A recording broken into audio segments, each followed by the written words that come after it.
Hello. Nanood po ako nung nung impeachment doon sa Senado na nagsasalita yung isang babae na makintabong ganito, parang nilaway. Ang sabi niya, mayroon daw nagtanong, OFW. Ang tanong daw, kung hanggang kailan sila lalayo sa kanilang pamilya upang mabuhay lang nila to. At meron din nagtanong na magsasaka, kailan daw sila giginhawa. At meron pang nagtanong sa kanya, may isang construction worker, ang sabi, kailan daw sila mapapahinga at giginhawa. Ganun din. Driver nagtanong, ako driver, nagtanong din. Magtatanong din ang driver na kapareho ko.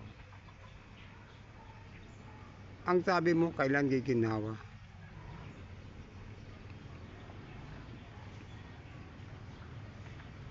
Di ba dapat na yung mali-malitang pera na nakulimbat, dapat isoli na? Isoli na ninyo. Sa Congress, ang dami yan. Noon pa yan. Panahon pa yan nila, Paduano. Nila Barbers. Ang daming perang nawawala. Hanggang sa nagsalita na itong mga sundalo, Marines. Bakit kung ano-ano iniimbestigahan nyo? Ba't hindi nyo pa isoli yung pera? Yung pera lang naman dapat ang isoli. Isoli nyo na. Eto isoli nyo na. Isoli nyo na yung pera para guminhawa na ang Pilipinas.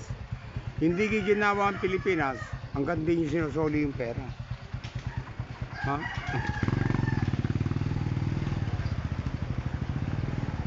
Tapos ngayon 26, mangungutang na naman kayo. Sabi nyo wala ng budget. Dapat dyan sa batas, kung sino mangungutang, dapat siya magbayad. Hindi Pilipinas ang magbabayad. Ikaw ang nangungutang dapat ikaw magbayad. Mangungutang ka tapos wag kami magbabayad. Ano kasi swerte? Tumigil na kayo dyan. Soli nyo na yung pera. Soli nyo na yung pera.